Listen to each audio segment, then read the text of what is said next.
आज से एक साल पहले भारतीय लोकतंत्र के इतिहास में एक नया स्वर्णिम अध्याय जुड़ा। देश में दशकों बाद पूर्ण बहुमत की किसी सरकार को लगातार दूसरी बार जनता ने जिम्मेदारी सौंपी थी। इस अध्याय को रचने में आपकी बहुत बड़ी भूमिका रही है।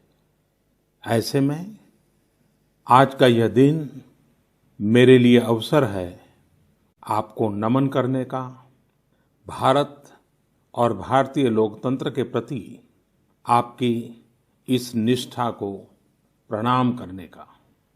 यदि सामान्य स्थिति होती तो मुझे आपके बीच आकर आपके दर्शन का सौभाग्य मिलता, लेकिन वैश्विक महामारी कोरोना की वजह से जो परिस्थितियां बनी हैं, उन परिस्थितियों में इस पत्र के द्वारा आपके चरणों में प्रणाम करने और आपका आशीर्वाद लेने आया हूं। बीते वर्ष में आपके स्नेह, शुभाशीष और आपके सक्रिय सहयोग ने मुझे निरंतर एक नई ऊर्जा, नई प्रेरणा दी है।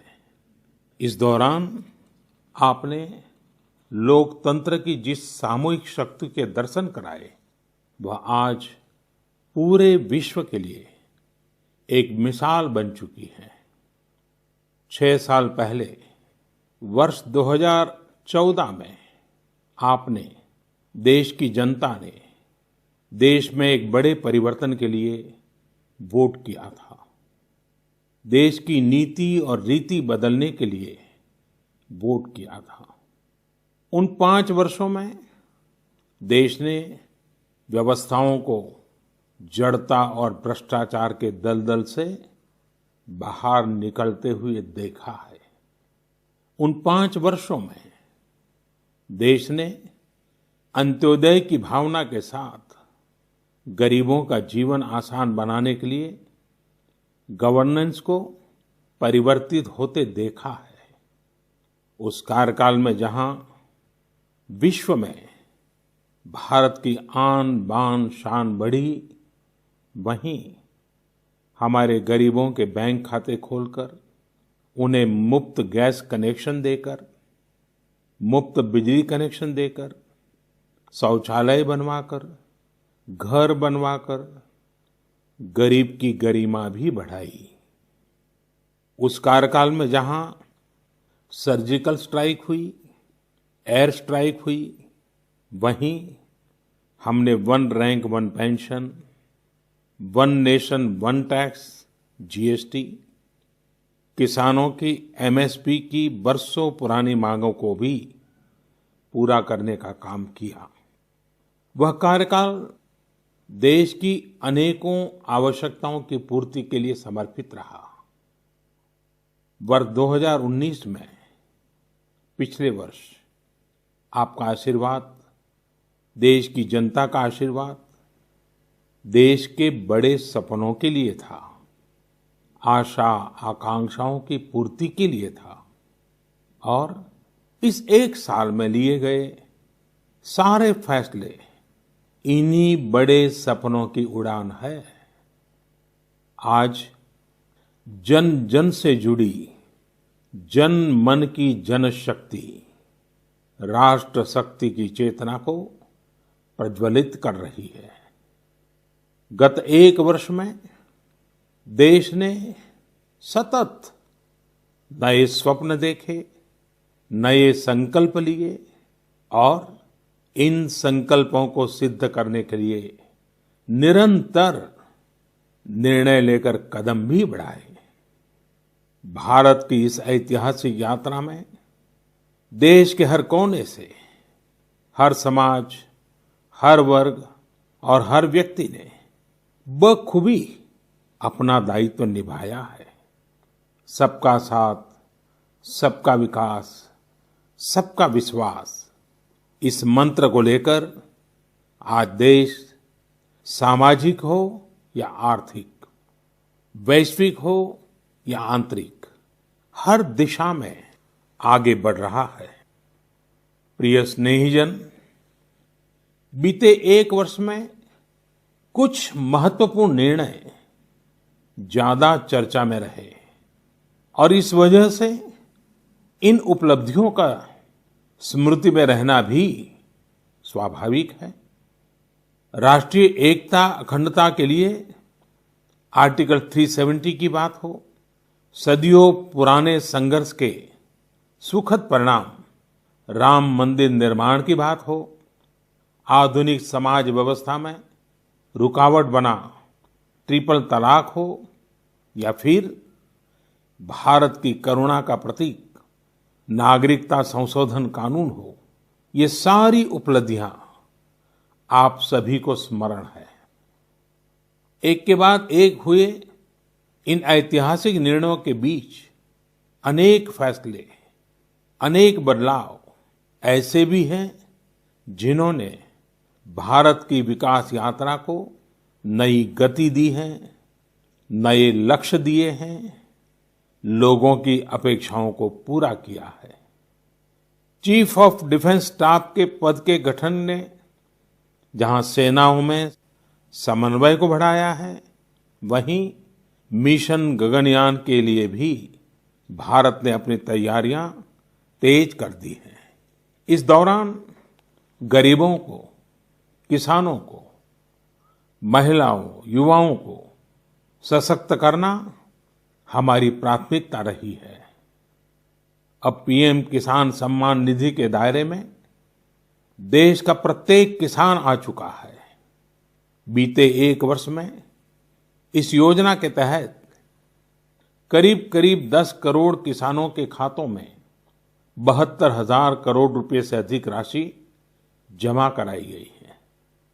देश के 15 करोड़ से अधिक ग्रामीण घरों में पीने का शुद्ध पानी पाइप से मिले, इसके लिए जल जीवन मिशन शुरू किया गया है।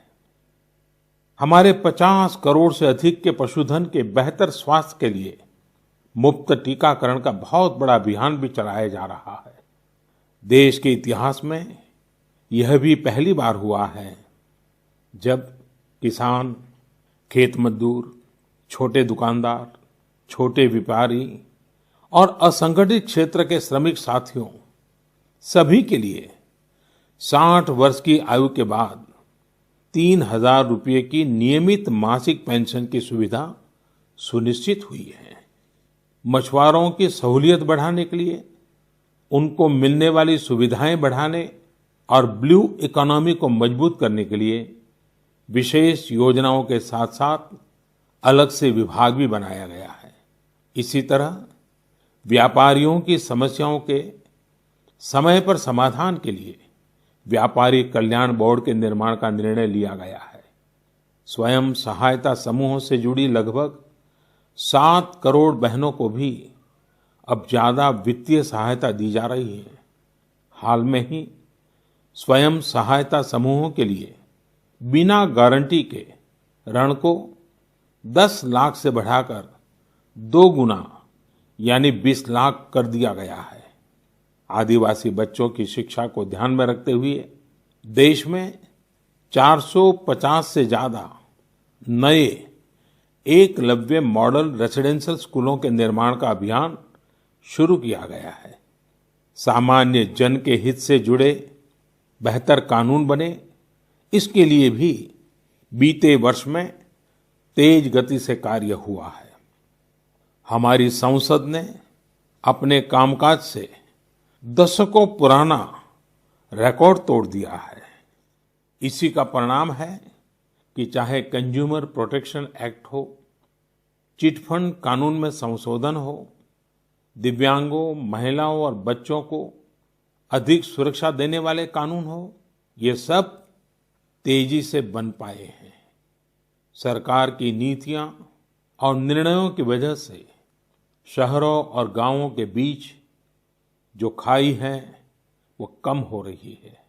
पहली बार ऐसा हुआ है जब गांव में इंटरनेट का इस्तेमाल करने वालों की संख्या शहर में इंटरनेट इस्तेमाल करने वालों से 10% ज्यादा हो गई है। देश हित में किए गए इस तरह के ऐतिहासिक कार्यों और निर्णयों की सूची बहुत लंबी है। इस पत्र में सभी को विस्तार से बता पाना संभव नहीं, लेकिन मैं इतना अवश्य कहूंगा कि 1 साल के कार्यकाल के प्रत्येक दिन 24 घंटे पूरी सजगता से काम हुआ है, संवेदनशीलता से काम हुआ है, निर्णय लिए गए हैं। प्रिय स्नेहीजन, देशवासियों की आशाओं आकांक्षाओं की पूर्ति करते हुए हम तेज गति से आगे बढ़ ही रहे थे कि कोरोना वैश्विक महामारी ने भारत को भी घेर लिया। एक और जहां अत्याधुनिक स्वास्थ्य सेवाओं और विशाल अर्थव्यवस्था वाली विश्व की बड़ी-बड़ी महाशक्तियां हैं, वहीं दूसरी ओर इतनी बड़ी आबादी और अनेक चुनौतियों से घिरा हमारा भारत है। कई लोगों ने आशंका जताई थी कि जब कोरोना भारत पर हमला करेगा तो भारत पूरी दुनिया के लिए संकट बन जाएगा। लेकिन आज सभी देशवासियों ने भारत को देखने का नजरिया बदलकर रख दिया है। आपने ये सिद्ध करके दिखाया है कि विश्व के सामर्थ्यवान और संपन्न देशों की तुलना में भी भारतवासियों का सामूहिक सामर्थ्य और क्षमता अभूतपूर्व है।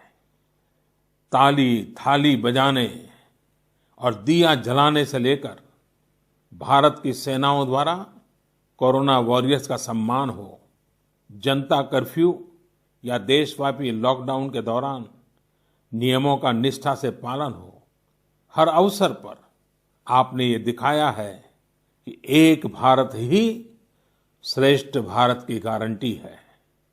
निश्चित तौर पर इतने बड़े संकट में कोई ये दावा नहीं कर सकता कि किसी को कोई तकलीफ और असुविधा न हुई हो।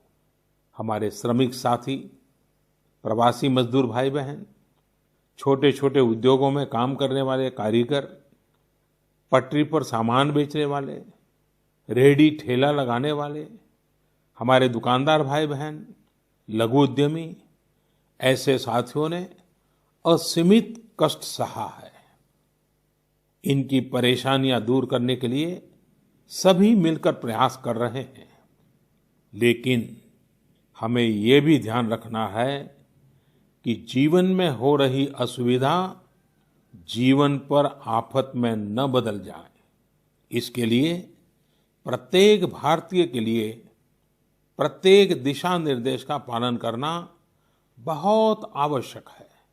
जैसे अभी तक हमने धैर्य और जीवटता को बनाए रखा है, वैसे ही उसे आगे भी बनाए रखना है। एक बड़ा कारण है कि भारत आज अन्य देशों की तुलना में ज्यादा संभली हुई स्थिति में है। ये लड़ाई लंबी है, लेकिन हम विजय पथ पर चल पड़े हैं और विजयी होना हम सबका सामूहिक संकल्प है। अभी पश्चिम बंगाल और ओडिशा में आए अम्फान चक्रवात के दौरान जिस हौसले के साथ वहां के लोगों ने स्थितियों का मुकाबला किया, चक्रवात से होने वाले नुकसान को कम किया, वह भी हम सभी के लिए एक बड़ी प्रेरणा है। प्रिय स्नेहीजन, इन परिस्थितियों में आज यह चर्चा भी बहुत व्यापक है कि भारत समेत तमाम देशों की अर्थव्यवस्थाएं कैसे उभरेंगी।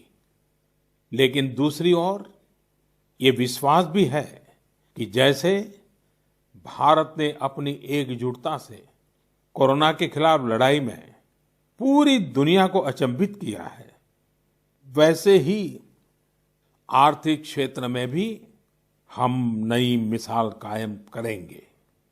130 करोड़ भारतीय अपने सामर्थ्य से आर्थिक क्षेत्र में भी विश्व को चकित ही नहीं बल्कि प्रेरित भी कर सकते हैं।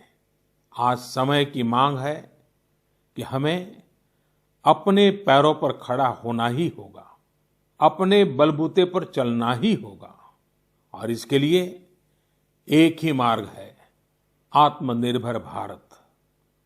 अभी हाल में आत्मनिर्भर भारत अभियान के लिए दिया गया 20 लाख करोड़ रुपए का पैकेज इसी दिशा में उठाया गया एक बड़ा कदम है।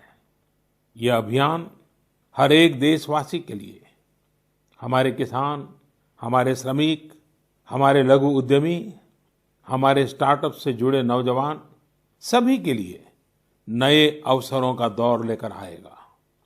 भारतीयों के पसीने से, परिश्रम से और उनकी प्रतिभा से बने लोकल उत्पादों के दम पर भारत आयात पर अपनी निर्भरता कम करेगा और आत्मनिर्भरता की ओर आगे बढ़ेगा। प्रिय स्नेहीजन, बीते 6 वर्षों की इस यात्रा में आपने निरंतर मुझ पर आशीर्वाद बनाए रखा है, अपना प्रेम बढ़ाया है। आपके आशीर्वाद की शक्ति से ही देश पिछले 1 साल में ऐतिहासिक निर्णयों और विकास की अभूतपूर्व गति के साथ आगे बढ़ा है। लेकिन फिर भी मुझे पता है कि अब भी बहुत कुछ करना बाकी है। देश के सामने चुनौतियां अनेक हैं, समस्याएं अनेक हैं। मैं दिन रात प्रयास कर रहा हूं। मुझ में कमी हो सकती है, लेकिन देश में कोई कमी नहीं है और इसलिए मेरा विश्वास स्वयं से ज्यादा आप पर है, आपकी शक्ति, आपके सामर्थ्य पर है। मेरे संकल्प की ऊर्जा आप ही है। आपका समर्थन, आपका आशीर्वाद, आपका स्नेह ही है। वैश्विक महामारी के कारण यह संकट की घड़ी तो है ही, लेकिन हम देशवासियों के लिए यह संकल्प की घड़ी भी है। हमें यह हमेशा याद रखना है कि 130 करोड़ भारतीयों का वर्तमान और भविष्य कोई आपदा या कोई विपत्ति तय नहीं कर सकती। हम अपना वर्तमान भी खुद तय करेंगे और अपना भविष्य भी। हम आगे बढ़ेंगे, हम प्रगति पथ पर दौड़ेंगे, हम विजयी होंगे। हमारे यहाँ कहा गया है, कृतम में दक्षिणे हस्ते जयो में सव्य आहिता, यानी हमारे एक हाथ में कर्म और कर्तव्य है तो दूसरे हाथ में सफलता सुनिश्चित है। देश की निरंतर सफलता की इसी कामना के साथ मैं आपको पुनः नमन करता हूं। आपको और आपके परिवार को मेरी हार्दिक शुभकामनाएं। स्वस्थ रहिए, सुरक्षित रहिए, जागरूक रहिए, जागरूक रखिए। बहुत बहुत धन्यवाद।